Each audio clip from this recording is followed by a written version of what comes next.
Hey, this is Dwayne Smith at AthensTennis.com, and today I want to talk just a few minutes with you about how to find your opponent's weakness. Because oftentimes, who wins the match is the person who can exploit the weakness in their opponents. And all opponents have weaknesses. Even the pros on TV. When you watch Roger Federer, who was one of the greater tennis players of all time, doesn't hit a high backhand well. That's his weakness. And when players are successful against him, it's because they make him hit a ton of those shots, right? I heard a coach tell me once that you're the second most important person on the court, meaning that your opponent is the most important person, and what you need to do is to really take notice of what he or she doesn't do well and exploit that, really hit to their weakness as much as you can, right? Now, there's a couple of things I want to just point out to you that can kind of help you figure out your opponent's weakness.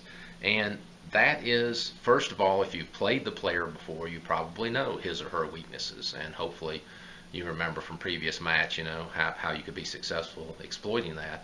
If you haven't played the player before, sometimes you can scout them, sometimes you can watch them play a few games or a match or whatever, or you can ask other players, have you played this player before, and what does he or she do well or not do well, and you're interested in what they don't do well. But during the warm-up, before the match begins, there's a lot of clues there. Try to see what their tendencies are. Hit a ball right down the middle of the court and see if they run around their backhand. Most players will. Do they not hit high balls well? Do they not hit low balls well? Do they hit with a lot of topspin, or do they hit a flat ball? Do they not move very well?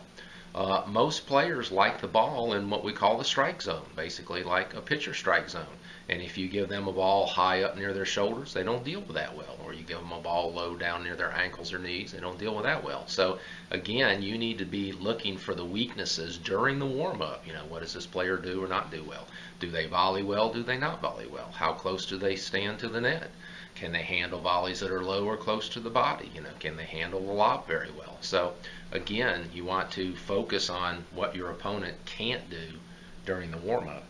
A couple of other things we want to talk about, and these are just general tendencies, of course, but just assume that a player has a weaker backhand. Now, I know that's not always true, but 80 to 90% of the time it is true. So most players are going to have a weaker backhand, and they'll try to run around it and protect it when they can, and you need to try to exploit that.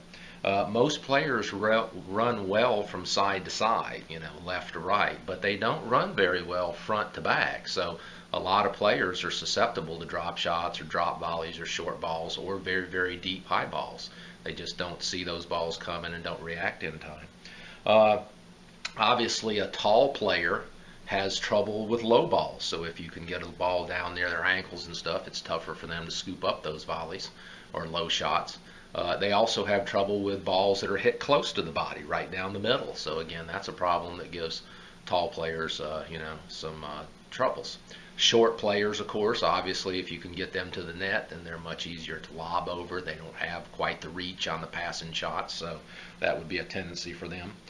Many players never lob. I play in a lot of matches, and especially against some of the younger players, they haven't developed a lob or they don't like to hit it. And so because of that, I can always get a lot closer to the net and not have to worry about chasing down lobs, because often these players rarely, if ever, hit them, right?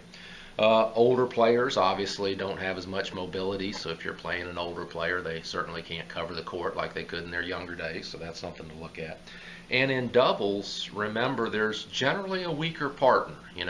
Both players aren't usually evenly matched. One is somewhat stronger than the other, so you want to make sure that that weaker player is hitting most of the balls. Even if he or she is maybe at the net position or something, you still want to go to the player that can't hurt you, that weaker player, as often as possible, right? So your job is to play your A game while you force your opponent to play their B game. And again, the key to that is during the warm-up, really take notes as to what they do well, but more importantly, what they don't do well. This is Dwayne Smith, AthensTennis.com. Get out there and hit some tennis balls.